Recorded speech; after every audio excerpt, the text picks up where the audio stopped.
Hello everyone, कैसे हैं आप सब। आई होप आप सब बहुत अच्छे होंगे। आपके सीटेट एग्जाम की तैयारियां भी बहुत अच्छी चल रही होगी। मैं निर्मला साहू स्वागत करती हूं आप सभी का अपने यूट्यूब चैनल नीरूज लर्निंग हब पे, जहां पे मैं आपको सीटेट के हर सब्जेक्ट की पेडागोजी और कंटेंट की तैयारी कराती हूं।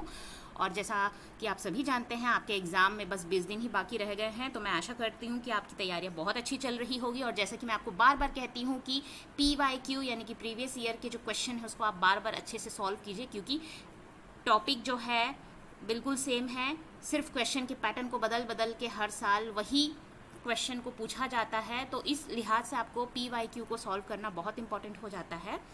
तो इंग्लिश पेडागोजी यानी कि अंग्रेजी शिक्षा शास्त्र, जो कि सीटेट पेपर 1 पेपर 2 में दोनों में ही आता है, आपका लैंग्वेज पेपर है, इम्पॉर्टेंट है। मतलब चाहे आप उसको लैंग्वेज 1 में ले, चाहे लैंग्वेज 2 में ले, लेकिन वो कंपलसरी आपको करना ही पड़ता है।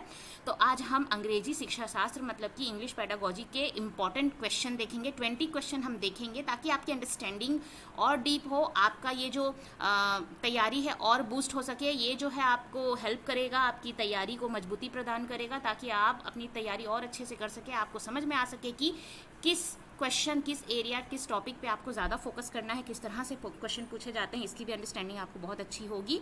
तो चलिए देखते हैं बिना समय गंवाए।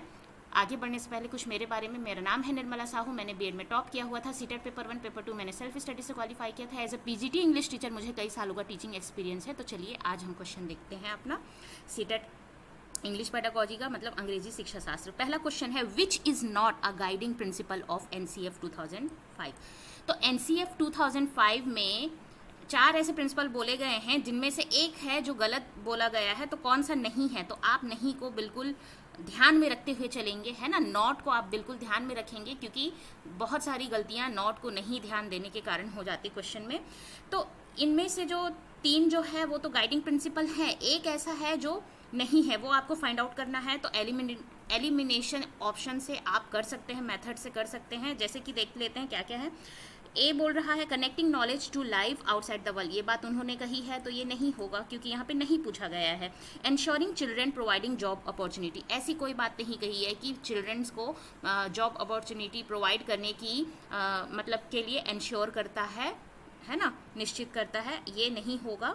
और नेक्स्ट हम देख लेते हैं, ensuring learning shifted away from the rote method. ये बात भी कही गई है कि रोट मेथड से हटके बच्चों को ऐसे सिखाना है कि उन्हें रटन जो पद्धति है उससे अलग किया जा सके, और वो प्रैक्टिकली उसे कर सकें, चीज़ों को अप्लाई कर सके अपने लाइफ में। मेकिंग एग्जामिनेशन मोर फ्लेक्सिबल, हाँ ये भी बात कही गई है, एग्जामिनेशन में जो लचीलापन लाए, ताकि बच्चों को जो इतना बर्डन होता था, जिसकी वजह से बहुत नेगेटिव इम्पैक्ट होते थे, रिजल्ट आते थे, है ना।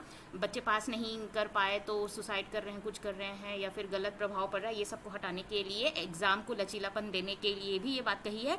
बात ये नहीं कही गई थी कि बिल्कुल जॉब अपॉर्चुनिटी प्रोवाइड की जाएगी। भाई पढ़ा लिखा के आप उसको वोकेशनल ट्रेनिंग दे के आप सब कुछ सशक्त कर सकते हैं, लेकिन ये इंश्योर नहीं करता NCF की बच्चों को जॉब अपॉर्चुनिटी ही प्रोवाइड करें। तो ये वाला आंसर आपका सही हो जाएगा, नंबर B।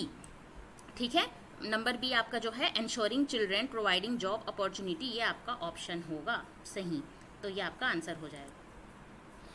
तो नेक्स्ट क्वेश्चन देख लेते हैं, second number, the best time to learn a second language is in. मतलब बच्चों का बेस्ट टाइम जो लैंग्वेज है, सेकेंड लैंग्वेज जो स्कूल में चलता है, वो सीखने का कौन सा टाइम होता है। तो ये आप सभी को पता है कि अर्ली चाइल्डहुड जो होता है वो बेस्ट टाइम होता है। अर्ली चाइल्डहुड में बच्चे मल्टीपल लैंग्वेज सीखते हैं, और उसके मतलब सेकंड लैंग्वेज तो सीखते ही हैं, मत कहने का मतलब है कई लैंग्वेज एक साथ सीख सकते हैं। इतनी ज़्यादा उनमें रिसेप्टिव स्किल्स हाई होती है कि इस एज में बच्चे लैंग्वेज को बहुत जल्दी अडॉप्ट करते हैं, एक्वायर करते हैं, सीखते हैं। नेक्स्ट हम देखते हैं third number, verbal communication means. Verbal communication क्या होता है? तो वर्बल जो कम्युनिकेशन होता है वो sending a message in words including writing. ठीक है, मतलब कि आप मैसेज सेंड कर रहे हैं वर्ड्स में, जो कि राइटिंग को इंक्लूड करता है, तो वो वर्बल मतलब शाब्दिक होता है। शाब्दिक जो भी कम्युनिकेशन होता है, संप्रेषण होता है, तो आप वर्ड्स शब्दों का इस्तेमाल करते हैं, उसके साथ में राइटिंग भी जो होती है शब्दों के माध्यम से आप करते हैं, तो इसे हम कहते हैं sending a message in words including writing. ठीक है, नेक्स्ट हम देख लेते हैं, according to the language teaching expert the early education of child should be in. मतलब कि जो लैंग्वेज जो टीच करते हैं उन एक्सपर्ट के हिसाब से early education of child should B, क्या होना चाहिए, जो बच्चे की जो अर्ली एजुकेशन है वो किस लैंग्वेज में होनी चाहिए, तो उसकी फर्स्ट लैंग्वेज में होनी चाहिए, मतलब उसकी मदर टंग में होनी चाहिए। आपका आंसर है ए नंबर, द फर्स्ट लैंग्वेज। देखिए सेकंड लैंग्वेज वो होता है जो स्कूल में चलाते हैं, जनरली इंग्लिश होती है, ठीक है। फॉरेन लैंग्वेज, मल्टी लैंग्वेज की तो बात ही नहीं है यहाँ पर, ठीक है। मदर टंग में अगर बच्चे को पहले शुरू करेंगे आप, मतलब उसकी जो मदर टंग है उसको अलाउ करेंगे क्लासरूम में, जब वो पढ़ने आता है जो वो कह रहा है उस बात को आप सुनेंगे, समझेंगे। ये नहीं कि अब वो अगर उसे सपोज इंग्लिश मीडियम स्कूल में जा रहा है महाराष्ट्र से या महाराष्ट्रियन है तो मराठी में बोल रहा है, तो आप उसको डांट देंगे, झड़प देंगे और भगा देंगे क्लास से बाहर, बोलेंगे कि जाओ इंग्लिश सीख के आओ। अरे छोटा बच्चा कहाँ से इतनी जल्दी इंग्लिश समझ पाएगा। तो उसकी जो अपनी मदर टंग है उसमें उसे अलाउ करेंगे, समझेंगे और उसे सिखाएंगे, तो क्या होगा, उसके लिए बहुत अच्छा होगा, ठीक है। तो ये एक्सपर्ट जो लैंग्वेज टीचिंग एक्सपर्ट है उनका मानना है कि मदर टंग जो होती है, यानी कि उनकी जो फर्स्ट लैंग्वेज होती है उसमें बच्चों को हमें सिखाना चाहिए अर्ली एजुकेशन में, ठीक है। Teaching, next question, teaching of English in India as a second language has been very important and inevitable since. देखिए इंग्लिश जो है उसकी जो टीचिंग है इंडिया में एज अ सेकेंड लैंग्वेज के तौर पे क्यों इम्पॉर्टेंट हो जाता है। इनएविटेबल मतलब जिसे अलग नहीं किया जा सकता है, बहुत इंपॉर्टेंट होता है, नेसेसिटी होती है जिसे आप अलग नहीं कर सकते हैं। तो क्यों ऐसा बोला गया है, अब आप ऑप्शन में देखेंगे अगर, तो क्योंकि India is a multilingual nation, वो तो बात ठीक है ना। और भी ऑप्शन को देख लेते हैं। Indian language book are mostly written in English, ऐसी कोई बात नहीं है, हर लैंग्वेज में है आपका, ठीक है। पाली, संस्कृत, हिंदी है ना, इसमें भी लिखा जाता है, उर्दू में भी है, क्योंकि इंडिया में इतने सारे डिफरेंट डाइवर्स लैंग्वेज और कल्चर है। English is a foreign language, वो भी ठीक है बात। English is a link and international language, सबसे आपका सटीक जो है वो आपका फोर्थ ऑप्शन है, डी नंबर है। देखिए इंडिया मल्टीलिंगुअल नेशन है, लेकिन इस बात से ये बात पुख्ता नहीं होता है कि क्यों इम्पॉर्टेंट है, इसका महत्व क्यों है। सबसे इम्पॉर्टेंट है कि इंग्लिश एक लिंक है और इंटरनेशनल लैंग्वेज है। अगर इंग्लिश में आप सीखते हैं, हायर एजुकेशन आपको हेल्प करता है, हायर एजुकेशन अगर आपको करनी है इंग्लिश आनी चाहिए, बाहर आप जाके पढ़ रहे हैं तो आपको इंग्लिश आनी चाहिए। तो इंग्लिश एक लिंक है जो कि इंटरनेशनल लैंग्वेज के साथ एक लिंक होता है जो कनेक्ट करता है अदर डिफरेंट कंट्री में, क्योंकि डिफरेंट कंट्री में डिफरेंट लैंग्वेज हैं, लेकिन इंग्लिश हर जगह चलती है, उस इंग्लिश के माध्यम से आप कनेक्ट हो सकते हैं। तो सबसे सटीक आंसर आपका फोर्थ है, डी नंबर है। English is a link and English is a link and international language, D number जो आपका है ऑप्शन सही हो जाएगा।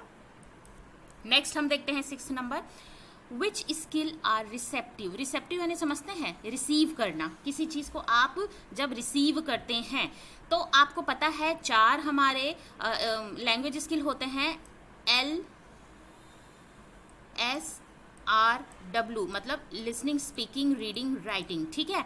तो इसमें से आपका लिसनिंग मतलब जब आप सुनते हैं तो रिसीव कर रहे हैं, जैसे मैं अभी आपको पढ़ा रही हूँ, मैं आपको समझा रही हूँ, आप सुन रहे हैं, तो आप उसको रिसीव कर रहे हैं कि नहीं। और मैं क्योंकि बोल रही हूँ तो प्रोड्यूस हो रहा है, क्योंकि जो कुछ भी मैं बोल रही हूँ तो प्रोड्यूस हो रहा है ना, चाहे वो साउंड हो, जो मैं आपको समझा रही हूँ उसकी बात हो, वो इन्फॉर्मेशन प्रोड्यूस हो रहा है। तो लिसनिंग होता है आपका रिसेप्टिव। उसके अलावा देखिए स्पीक करेंगे तो प्रोड्यूस होगा, जैसे कि मैं अभी स्पीकिंग कर रही हूँ, मैं आपको बता रही हूँ, तो यहाँ से प्रोड्यूस हो रहा है इन्फॉर्मेशन का। रीडिंग जब आप करते हैं, जैसे आप इसको पढ़ रहे हैं, ये लिखा हुआ ऑलरेडी है, आप अपने मन से नहीं बनाए हैं इसको, ये लिखा हुआ है ऑलरेडी, आप इसको पढ़ रहे हैं, इस टेक्स्ट को पढ़ रहे हैं, तो आप उसको अपने अंदर इन्फॉर्मेशन को ले रहे हैं, मतलब रिसीव कर रहे हैं, ठीक है। और राइटिंग की जहाँ बात आई, तो अगर आप राइटिंग करते हैं तो उसमें भी डेटा या इन्फॉर्मेशन क्या होता है, प्रोड्यूस होता है, ठीक है, क्योंकि आप लिख रहे हैं, ऑलरेडी लिखा हुआ नहीं है। लेकिन जहाँ रीडिंग की बात आती है ऑलरेडी लिखा हुआ है, जैसे ये लिखा हुआ है विच स्किल आर रिसेप्टिव, आप इसे पढ़ रहे हैं तो आप उसको रिसीव कर रहे हैं। तो लिसनिंग और रीडिंग जो होता है वो आपका क्या होता है, रिसेप्टिव स्किल होता है। ये पेसिव भी कहा जाता है, पेसिव स्किल भी इसे कहा जाता है, क्योंकि जब आप लिसन करते हैं तो आप एक्टिव नहीं होते हैं, रीडिंग करते हैं तो आप एक्टिव नहीं होते हैं, पेसिव होते हैं, ठीक है। तो आप रिसीव कर रहे हैं, तो आपका ये बी नंबर क्या हो जाएगा, सही हो जाएगा, ये रिसेप्टिव स्किल्स हैं आपके, ठीक है। The following statement that are true about language is. Next question देख लेते हैं। The following statement that are true about language, भाषा के बारे में इनमें से एक कौन सी बात सही है, ठीक है। तो हम देख लेते हैं। पहला बोल रहा है all languages use essentially the same number of sound. एकदम गलत है।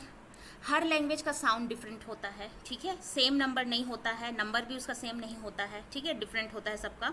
अगर आप सिंटेक्स देखेंगे, all native speaker of language learn the basic rule of grammar in school.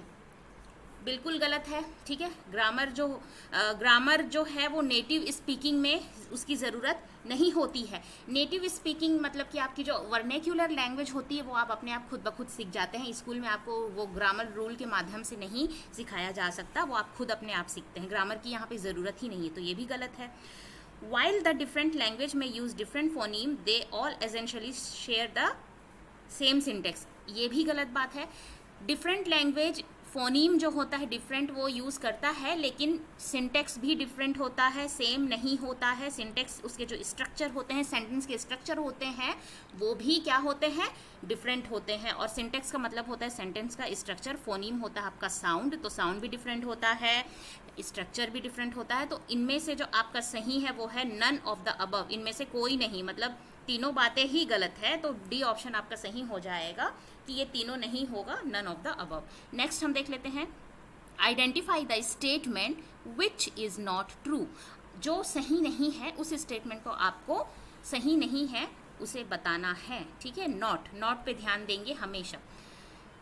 English is the most widely spoken language in the world, yes correct है ये। Learning English is important for pursuing higher education, ये भी बात सही है। यहाँ पे सही बोल रहा है और हमें पूछा गया है कि क्या बात सही नहीं है, ठीक है। English bridges the gap between speaker of different mother tongue, yes correct. देखिए अलग अलग मदर टंग वाले बच्चे हैं अगर या लोग हैं तो वो सिर्फ इंग्लिश जो एक ऐसा लिंक है जो उनके बीच कॉमन होगा, सभी को इंग्लिश आती है तो वो उसको लिंक करता है, गैप जो है उसको भरता है, ये भी बात सही है। English hardly find its place at the centre of all international activity, ये बात एकदम गलत है। इंग्लिश जो है सेंटर है इंटरनेशनल एक्टिविटी का, और यहाँ पे हार्डली फाइंड बोल रहा है, हार्डली मतलब कि बहुत कम, रेयरली, तो ये बात गलत है। और यहाँ पे गलत बात ही पूछी गई है कि कौन सा स्टेटमेंट ट्रू नहीं है, आपका डी ऑप्शन सही हो जाएगा।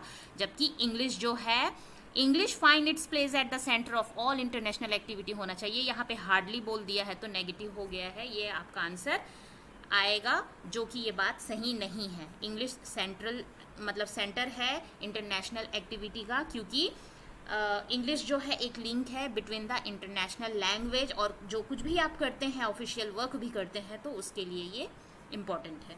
चलिए नेक्स्ट हम देख लेते हैं 9th नंबर। रीडिंग स्टोरी मतलब स्टोरी रीड करना, novel, comic and cartoon facilitate dash reading. जब आप स्टोरी बुक रीड करते हैं, नॉवेल रीड करते हैं, कार्टून कॉमिक्स ये सब पढ़ते हैं, तो कौन सी रीडिंग को वो फैसिलिटेट करता है, वो आपको एक्सटेंसिव रीडिंग को फैसिलिटेट करता है। आपका आंसर हो जाएगा एक्सटेंसिव रीडिंग। एक्सटेंसिव रीडिंग का मतलब मैं आपको अपने वीडियो के इस डिस्क्रिप्शन में लिंक दे दूंगी इंग्लिश पेडागोजी का, उसमें आप जाके देखना intensive reading, extensive reading, loud reading, ठीक है, स्किमिंग, स्कैनिंग, सब कुछ मैंने आपको बहुत डिटेल में पढ़ाया है क्या होता है। तो यहाँ पे मैं आपको अभी पूरा डिटेल में नहीं बताऊंगी, ठीक है, क्योंकि आप ऑलरेडी मैंने उसे पढ़ा दिया, आप जाके उसे देखिए और अपनी तैयारी को और अच्छी कीजिए, समझिए कि क्या होता है। एक्सटेंसिव रीडिंग जब आप अपने प्लेजर के लिए रीड करते हैं, आप ऊपरी तौर पे आप पढ़ते हैं, जिस्ट लेते हैं, मतलब जैसे कि आप स्टोरी बुक पढ़ रहे हैं, आप अपने मज़े के लिए पढ़ रहे हैं, प्लेजर के लिए पढ़ रहे हैं, मतलब प्लेजर रीडिंग होता है, उसमें आपको बहुत ज़्यादा अटेंटिव होने की ज़रूरत नहीं पड़ती है, ठीक है। और इंटेंसिव रीडिंग वही अगर बात की जाए तो क्लास में अगर टीचर ने बोला इस लेसन को पढ़ो, इसमें से हम क्वेश्चन आंसर पूछेंगे, तो आप क्या करोगे, क्योंकि टीचर क्वेश्चन आंसर पूछेगी तो आप बहुत ध्यान से उस लेसन को रीड करोगे, समझते हुए चलोगे, है ना, एक एक चीज़ को, ताकि आपसे जब क्वेश्चन आंसर पूछा जाए तो आपकी तैयारी, आपने जो पढ़ा है वो अच्छी हो, है ना, और आप जवाब दे पाएँ, तो उसे हम इंटेंसिव रीडिंग कहते हैं। तो एक्सटेंसिव रीडिंग हो जाएगा आपका ये आंसर, क्योंकि आप अपने मज़े के लिए, प्लेजर के लिए पढ़ रहे हैं, तो ऊपरी तौर पे पढ़ रहे हैं, जिस्ट लेने के लिए। नेक्स्ट हम देखते हैं द अल्फ़ाबेट आइए नेक्स्ट क्वेश्चन देख लेते हैं 10th number. The alphabetic method, the phonic method, the word method and the sentence method are associated with. देखिए अल्फाबेटिक मतलब ABCD, फोनिक यानी कि साउंड अ ए ई ओ, जो साउंड आप बच्चों को सिखाते हैं फोनिक साउंड, ठीक है वो। वर्ड मतलब शब्द या फिर सेंटेंस यानी कि वाक्य, ये सब किससे एसोसिएट करते हैं? जब आप ये सब मेथड का इस्तेमाल करते हैं तो रीडिंग का इस्तेमाल करते हैं, मतलब रीडिंग मेथड का इस्तेमाल होता है, ये रीडिंग से एसोसिएट करता है। आपका आंसर सी आपका सही हो जाएगा। नेक्स्ट 16 क्वेश्चन देख लेते हैं। What step does a teacher have to undertake to facilitate the reading habit of learner. Learner को रीडिंग हैबिट फैसिलिटेट करने के लिए, प्रोवाइड करने के लिए टीचर को कौन से स्टेप्स लेने पड़ते हैं या वो लेगा? तो क्या होगा? रीडिंग न्यूज़पेपर, सही बात है। लाइब्रेरी रीडिंग, ये भी सही बात है। पिक्चर एंड मैप रीडिंग, ये भी सही बात है। तो ऑल ऑफ द अबव यानी कि डी नंबर आपका सही हो जाएगा। ये सब कुछ रीडिंग के लिए इंपॉर्टेंट होता है। नेक्स्ट हम देख लेते हैं 12th number. In order to access the all round development of learner, a teacher has to take the help of. अच्छा, बच्चे के सर्वांगीण विकास के लिए, ठीक है, मतलब चिल्ड्रन या जो लर्नर है उसके सर्वांगीण विकास यानी overall development, all round development जिसे कहते हैं, उसके लिए क्या एक्सेस करना ज़रूरी होता है? तो कंटिन्यूअस एंड कॉम्प्रिहेंसिव इवेल्युएशन होता है, जो कि स्कॉलेस्टिक और को स्कॉलेस्टिक दोनों को इंक्लूड करता है। ये इंपॉर्टेंट हो जाता है। आपका आंसर हो जाएगा सी, कंटिन्यूअस एंड कॉम्प्रिहेंसिव इवेल्युएशन। या इसमें दोनों ही आपके एकेडमिकली को curricular activity, extra curricular activity, कहने का मतलब है स्कोलास्टिक को स्कोलास्टिक दोनों ही इंक्लूड हो जाता है। इस पे भी मैंने डिटेल वीडियो बनाई है with previous year question, continuous and comprehensive evaluation में। तो ये भी आप इंग्लिश पेडागोजी की प्लेलिस्ट में जाके आप देख सकते हैं। मैंने डिटेल वीडियो बनाई है कि कंटिन्यूअस और कॉम्प्रिहेंसिव इवैल्यूएशन क्या होता है, किस तरह से क्वेश्चन पूछे जाते हैं, उसको भी आप देख सकते हैं। सब कुछ मैंने इंग्लिश पेडागोजी में बहुत सारे टॉपिक्स करवाए हैं, सारे तो नहीं है लेकिन लगभग है, जो एग्जाम के पर्सपेक्टिव से बहुत इंपॉर्टेंट है, बहुत महत्वपूर्ण है, वो सब कुछ करवाया है। आप जाके एक बार ज़रूर देखिएगा, डिस्क्रिप्शन में मैं लिंक दे दूंगी प्लेलिस्ट की, आप उस प्लेलिस्ट को ज़रूर देखिए, आपको बहुत हेल्प मिलेगी। लास्ट टाइम पे आप ये सब जल्दी से पढ़ेंगे, जिस्ट लेंगे, आपको बहुत हेल्प होगा, ठीक है। ये भी मैंने आपको करवा दिया हुआ है, तो आपका ये सी नंबर हो जाएगा। नेक्स्ट हम देखते हैं। Effective learning take place when the learner are. Effective learning कब टेक प्लेस होती है, मतलब कब होती है? जब लर्नर इंटरैक्टिव होते हैं या एक्टिव होते हैं। कहने का मतलब है, अब देखिए एक्टिव तो सक्रिय होते हैं, वो तो ठीक है, साथ में इंटरैक्टिव वर्ड का इस्तेमाल इसलिए किया गया है कि आपस में एक दूसरे का विचार को आदान प्रदान करना, समझना, डाउट पूछना, ये सब इंटरैक्शन में आता है, कम्युनिकेशन में आता है। तो एक्टिव होने के साथ में, ठीक है, परस्पर उनका एक दूसरे के साथ संबंध चलते जाता है, मतलब कि कुछ बातें वो बताएंगे, है ना, और कुछ बातें दूसरे से सुनेंगे, तो इसे इंटरैक्टिव कहते हैं। उन्हें एक्टिव के साथ इंटरैक्टिव होना इंपॉर्टेंट होता है। पैसिव, क्वाइट या फिर एग्जामिनेशन के लिए प्रिपेयर करना, ये ऑप्शन नहीं है, आपका सी ऑप्शन सही है। इंटरैक्टिव होना बहुत ज़रूरी होता है, ठीक है। नेक्स्ट डायरेक्ट, आइए नेक्स्ट क्वेश्चन देख लेते हैं 14। Direct method is also known as. Direct method को हम नेचुरल मेथड भी कहते हैं। नेचुरल जो मेथड होता है वो डायरेक्ट मेथड कहा जाता है, ठीक है। इंग्लिश टीचिंग में, इंग्लिश जो आपका लैंग्वेज और पेडागोजी की बात की जाए तो डायरेक्ट मेथड को हम नेचुरल मेथड भी कहते हैं। नेक्स्ट हम देखते हैं 15th number. Brain storming means. Brain storming का मतलब क्या होता है? तो ब्रेन स्टॉर्मिंग का मतलब क्या होता है? जब कोई एक समस्या है, एक प्रॉब्लम है, उसके लिए कई ढेर सारे आइडियाज़ का तूफान आप लगा देते हैं, अगर मतलब उसके कई मल्टीपल आप सॉल्यूशन निकालते हैं, आपके अंदर विचारों की क्या आ जाती, तूफान आ जाती, उसे हम ब्रेन स्टॉर्मिंग कहते हैं। तो देख लेते हैं ऑप्शन क्या सही है। To collect all kind of ideas on a topic. कोई एक विषय पर आप ढेर सारे जो आइडियाज़ होते हैं, जो सॉल्यूशन देते हैं, उसे हम ब्रेन स्टॉर्मिंग कहते हैं। विचारों का क्या आ जाता है, तूफान आ जाता है, ठीक है, उसे हम ब्रेन स्टॉर्मिंग कहते हैं। नेक्स्ट हम देख लेते हैं। Summarising, note making and reporting are associated with the dash skill. तो जो समराइज करना मतलब कि बहुत, मतलब कोई बड़ा एक लेसन है या चैप्टर है, उसको समराइज यानी शॉर्ट फॉर्म में करना, नोट मेकिंग है या रिपोर्टिंग है, ठीक है, ये किससे एसोसिएट करता है? आपका ये आपका राइटिंग स्किल होता है, क्योंकि आप इन सभी कंडीशन में आप राइटिंग करते हैं, समराइज करते हैं, मतलब कि उसको लिखते हैं, ठीक है, संक्षेप में। नोट मेकिंग यानी कि नोट बना रहे हैं, रिपोर्टिंग कर रहे हैं, तो ये आपका क्या होगा? राइटिंग का स्किल होगा, ठीक है, राइटिंग स्किल को फोकस करता है। यहाँ पे आपकी राइटिंग होती, लिखित रूप से आप सक्रिय रहते हैं। नेक्स्ट हम देख लेते हैं grammar translation method is stress on. जो ग्रामर ट्रांसलेशन मेथड है वो ओल्ड और क्लासिकल मेथड भी कहा जाता है, जिसे सबसे ओल्ड मेथड है जिसे क्लासिकल मेथड कहते हैं, ठीक है, बहुत ही ज़्यादा इंपॉर्टेंट है और बहुत टाइम से चला आ रहा है। तो ये किस बात पे स्ट्रेस करता है? एक्यूरेसी पे, ठीक है, मतलब एक्यूरेट होना चाहिए। एक्यूरेसी जो होती है ना, एकदम सही है ना, उस पे वो फोकस करता है। नेक्स्ट हम देखते हैं study of meaning in a language is known as. अच्छा, भाषा में जब आप उसकी मीनिंग को समझते हैं उसे क्या कहते हैं? सिमेंटिक, ठीक है। सिमेंटिक का मतलब ही होता है कि आप किसी भी मतलब भाषा में किसी भी चीज़ को समझते हैं, उसकी मीनिंग निकालते हैं, ठीक है। भाषा मतलब कि लैंग्वेज 1 हो चाहे लैंग्वेज 2 की बात की जाए, हिंदी या इंग्लिश। तो यहाँ पे इंग्लिश की बात अगर की जा रही तो इंग्लिश लैंग्वेज में अगर आप मीनिंग को निकालते हैं तो वो सिमेंटिक होता है। अगर स्ट्रक्चर या सेट ऑफ रूल ग्रामर को देखते हैं तो वो सिंटैक्स होता है। मॉर्फोलॉजी की बात की जाए तो शब्द के जो मीनिंग्स होते हैं उसको कहा जाता है लिंग्विस्टिक, मतलब कि भाषा को सीखने के प्रकार जो विशेषज्ञ होते हैं, भाषा विशेषज्ञ होते हैं, उसे हम लिंग्विस्टिक कहते हैं, ठीक है। उसका विशेषज्ञ नहीं कहना चाहिए, मतलब विज्ञान, भाषा विज्ञान जो होता है कहना चाहिए, सॉरी। भाषा का विज्ञान होता है, भाषा विज्ञान होता है, उसे हम लिंग्विस्टिक कहते हैं। तो आपका आंसर सिमेंटिक हो जाएगा। अगर आप मीनिंग निकाल रहे हैं, ठीक है, भाषा की, तो वो सिमेंटिक्स होती है।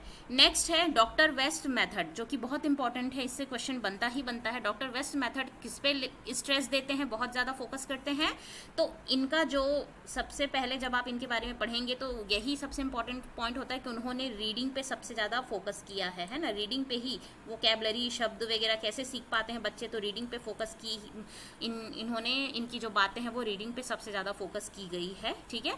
तो रीडिंग आपका आंसर सही हो जाएगा। नेक्स्ट आप आज का जो है लास्ट क्वेश्चन है 20 नंबर, हम देख लेते हैं। A teacher asks the student of class 5, एक क्लास 5 के जो बच्चे हैं, स्टूडेंट है, उससे टीचर ने पूछा to read the text thoroughly, text को अच्छे से पढ़ के आइए। Then she asks them to answer the question, और उसके बाद वो क्वेश्चन करेंगे और उसके आंसर बच्चों को देने होंगे with reference to the context, मतलब कि उस जो टॉपिक से रिलेट करता हुआ है ना, जो टॉपिक उन्हें दिया गया है। In this process she is encouraging the student for, इस प्रोसेस में वो बच्चों को किस चीज़ के लिए एनकरेज कर रही है, किस चीज़ के लिए? तो मैंने अभी कुछ टाइम पहले हमने क्वेश्चन देखा था, एक उसमें एक्सटेंसिव और इंटेंसिव रीडिंग का था, तो हमने उसमें पढ़ा था। तो इंटेंसिव रीडिंग की बात की गई है यहाँ पर। मैंने आपको बताया था वो क्वेश्चन क्या था, नॉवेल, स्टोरी या फिर कोई कॉमिक्स वगैरह पढ़ रहे हैं तो वो एक्सटेंसिव रीडिंग होता है, क्योंकि मज़े के लिए पढ़ रहे हैं। यहाँ पे टीचर ने कहा है एक टेक्स्ट पढ़ के आना, एक टॉपिक दी है उस टेक्स्ट को पढ़ के आना थॉरोली, अच्छे से, उसमें से क्वेश्चन का आंसर पूछेगी। तो अब यहाँ पे बच्चे एक्सटेंसिव रीडिंग थोड़ी करेंगे, प्लेजर के लिए नहीं पढ़ेंगे, ऊपरी जिस्ट नहीं लेंगे, वो एकदम अच्छे से ध्यान से पढ़ेंगे, एक एक चीज़ को समझेंगे ताकि वो क्वेश्चन का आंसर दे सके। यहाँ पे वो बहुत ज़्यादा क्या हो जाएंगे, अटेंटिव हो जाएंगे, एक एक चीज़ों को अच्छे से पढ़ेंगे। तो इंटेंसिव रीडिंग का मतलब ही यही होता है कि बहुत ध्यान से, बहुत गहन से पढ़ना, ताकि आप जो उद्देश्य है, उद्देश्य यहाँ पर क्या है कि जब टीचर क्वेश्चन पूछेगी तो उसका आंसर वो दे पाए, तो वो उस आंसर को दे पाए। तो यहाँ पे इंटेंसिव रीडिंग की बात की जा रही है। 4th ऑप्शन आपका सही हो जाएगा, डी नंबर। यहाँ पे इंटेंसिव रीडिंग को प्रमोट कर रही हैं टीचर। तो इस तरह से 20 इंपॉर्टेंट क्वेश्चन जो कि इंग्लिश पेडागोजी, अंग्रेजी शिक्षा शास्त्र से बहुत ही ज़्यादा पूछे गए हैं प्रीवियस ईयर में, तो इम्पॉर्टेंट हो जाता है। ये क्वेश्चन अगर आप करते हैं आपकी तैयारी और मजबूत होगी। आपको अगर वीडियो अच्छी लगी हो, हेल्पफुल लगी हो, तो शेयर, लाइक, सब्सक्राइब जरूर कीजिएगा। कोई डाउट हो तो कमेंट करके ज़रूर पूछिएगा, ठीक है। और वीडियो अगर हेल्पफुल लगी हो तो शेयर, लाइक, सब्सक्राइब जरूर कीजिए। Keep learning, keep growing. Thanks for watching, thank you.